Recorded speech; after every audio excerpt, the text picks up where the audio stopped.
इस वीर भूमि पर उपस्थित सभी बहनों और भाइयों, रामनवमी के अगले दिन ही मुझे इस किठौर की भूमि पर आना पड़ा है। और बहनों और भाइयों, कल आपने देखा होगा जब श्री अरुण गोविल जी रामायण सीरियल में भगवान राम का रोल अदा कर रहे थे और उस रोल के माध्यम से कलयुग में भी भगवान राम के चित्रण को जीवंत कर रहे थे। उस समय उनको भी नहीं पता रहा होगा कि एक दिन रामलला अपनी जन्मभूमि पर अपना जन्मोत्सव मनाएंगे। और क्या संजोग है कि जब अरुण गोविल मेरठ हापुड़ लोकसभा सीट से प्रत्याशी बने, उसी वर्ष 500 वर्षों का इंतजार समाप्त करते हुए रामलला भी अपनी जन्मभूमि पर अपना जन्मोत्सव मना रहे हैं। बहनों और भाइयों, अयोध्या में रामलला का जन्मोत्सव, और कल आपने देखा होगा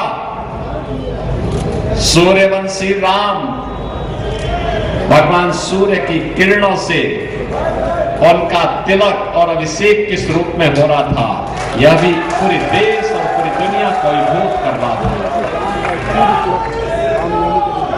बहनों और भाइयों, ये जो आप देख रहे हैं, जो आपने कल देखा है, जो आपने 22 जनवरी को देखा है,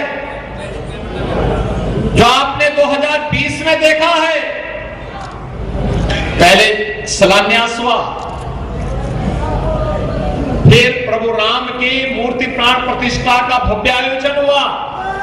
और इसीलिए हम सब आपसे कहने के लिए आए हैं, हम लोग इसीलिए आए हैं कि भारतीय जनता पार्टी की सरकार आपकी आस्था का भी सम्मान करती है, नौजवान की आजीविका की व्यवस्था भी करती है, किसानों को भी सम्मान देती है, महिलाओं को भी सुरक्षा देती है, व्यापारियों की खुशहाली के माध्यम से विकास के मार्ग को प्रशस्त करती है और विकास और विरासत की इस अद्भुत श्रृंखला को आगे बढ़ाने के लिए लोकसभा चुनाव 2024 में भारतीय जनता पार्टी ने श्री अरुण गोविल जी को अपना प्रत्याशी बना करके मेरठ हापुड़ लोकसभा क्षेत्र में भेजा है। बहनों और भाइयों, मोदी जी ने देश को कहा है कि हमें देश को विकसित भारत बनाना है। विकसित भारत के लिए आत्मनिर्भर भारत चाहिए। आत्मनिर्भर भारत के लिए आत्मनिर्भर उत्तर प्रदेश और आत्मनिर्भर मेरठ चाहिए। आत्मनिर्भर मेरठ के लिए हमें विकसित मेरठ भी चाहिए। और ये जितना भी कार्य हुआ है, 12 लेन का highway, rapid rail, sports university, आप याद करिए पारुल चौधरी यही की बेटी है ना, अभी उसने गोल्ड मेडल जीता था चीन में, चीन के खिलाड़ी को चीन की धरती पे पछाड़ करके, और हमने सीधे उसको डिप्टी एसपी की नौकरी दी है, सीधे डिप्टी एसपी। बहनों और भाइयों, ये स्पोर्ट्स यूनिवर्सिटी सीधे जो पढ़ाई लिखाई करके आगे बढ़ेंगे कंपटीशन में, उनके लिए तो नौकरी है ही, लेकिन जो खेल कूद में भी आगे बढ़ेंगे उनके लिए यूनिवर्सिटी होगी, और फिर नेशनल और इंटरनेशनल गेम्स में उनके लिए नौकरी उनका इंतजार कर रही होगी। बहनों और भाइयों, वन डिस्ट्रिक्ट वन प्रोडक्ट के माध्यम से वही है, घुमा फिरा के स्थानीय हस्तशिल्पी और कारीगरों का सम्मान भी है, व्यापारियों को आगे बढ़ने का अवसर भी है, और लोकल प्रोडक्ट को ग्लोबल बनाने का एक अभियान भी है। दुनिया में मेरठ का स्पोर्ट्स का आइटम छा रहा है, और इसीलिए अरुण गोविल को हम लेकर के आए हैं वो मेरठ के सांसद होंगे तो फ्री में यहाँ का विज्ञापन करके आपको एक नई पहचान दिला देंगे। नहीं तो करोड़ों रुपया विज्ञापन में खर्च होता है। बहनों और भाइयों, मुझे बहुत अच्छा लगा आज विजयपाल तोमर जी भी और राजेंद्र अग्रवाल जी भी इस सभा में हैं। विजयपाल तोमर जी तो संगठन के कार्य से उड़ीसा में थे, उड़ीसा में ही सीधे कल शाम को ही वे आए हैं और यहाँ पर रह करके आज वह अरुण गोविल के समर्थन में अपने गांव में यहाँ पर आप सबका आह्वान करने के लिए आए हैं। राजेंद्र अग्रवाल जी और मैं दोनों लोग तो बहुत दिनों तक सांसद थे। लगातार वो मेहनत करते थे, काम करते थे, विकास के लिए लगे रहते थे, लगातार काम करते थे और आज उनका भी सानिध्य से अरुण गोविल जी को प्राप्त हो रहा है। और पाकिस्तान के पास संख्या कम गई लेकिन क्षेत्रफल ज्यादा गया। और बहनों और भाइयों, भारत 80 करोड़ लोगों को 4 वर्ष से फ्री में राशन दे रहा है, अगले 5 वर्ष तक जारी रहेगा। और पाकिस्तान, भारत की आबादी है 140 करोड़, 80 करोड़ लोग फ्री में राशन प्राप्त कर रहे हैं और पाकिस्तान की आबादी है 22 करोड़ और लोग वहां भूखों मर रहे हैं, भूखों मर रहे हैं वहां। भारत का विभाजन करके पाकिस्तान बना, भारत का समृद्ध क्षेत्र और ज्यादा भूमि भी गई, लेकिन वहां भूखों मर रहे हैं और भारत की सरकार अपने 80 करोड़ लोगों को फ्री में राशन की सुविधा का लाभ दे रही है। जितना पाकिस्तान की आबादी नहीं, उससे ज्यादा लोगों को पिछले 10 वर्ष में गरीबी रेखा से ऊपर करने में मदद मिली है भारत के अंदर।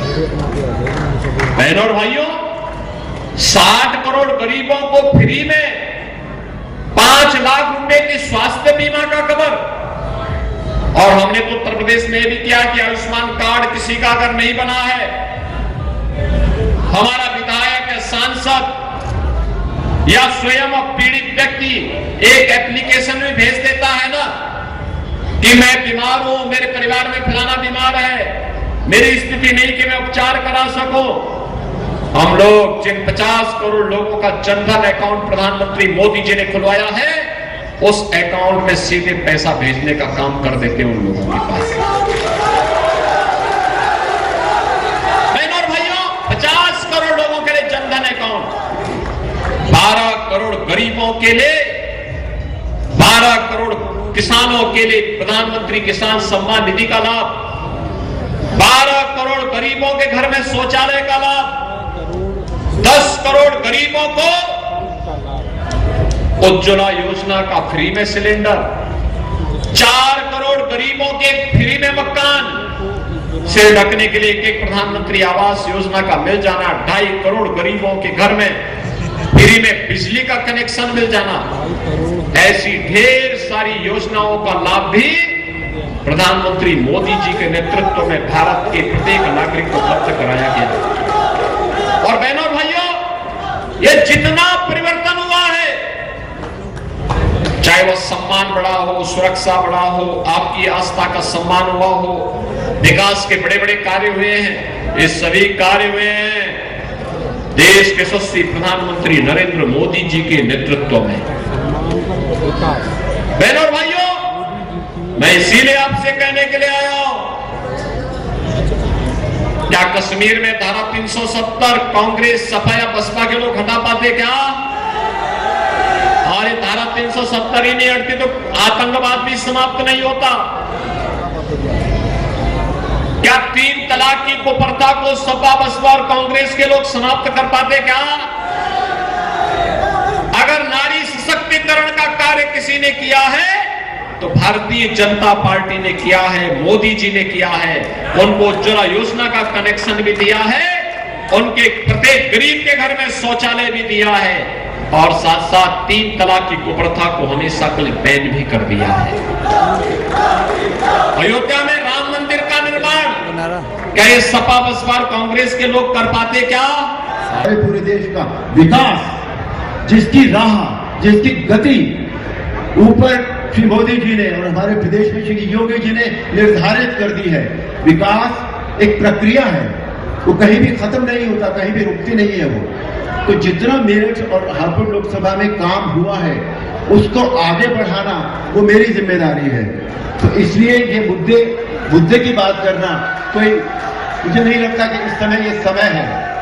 तो वापस आऊंगा तो आपके साथ आपकी जो भी परेशानियां होंगी, जो भी बात होगी, उसको मैं पूरा ध्यान रखूंगा और अपनी सक्षमता के साथ, अपनी योग्यता के साथ उन्हें हल करने की पूरी कोशिश करूंगा। और अंत में एक बात और, केवल एक बात और कहना चाहूंगा। रामायण में एक चौपाई रामायण की सबसे ज्यादा प्रसिद्ध है, रघुकुल रीति सदा चली आई, प्राण जाए पर वचन न जाए। ये मेरा वचन है आपके लिए। मैं यहां का हूं, यहीं रहूंगा, ये मेरी जन्मभूमि है और अब मैं इसे कर्मभूमि बनाने का आप सबको वचन देता हूं। भारत माता की वंदे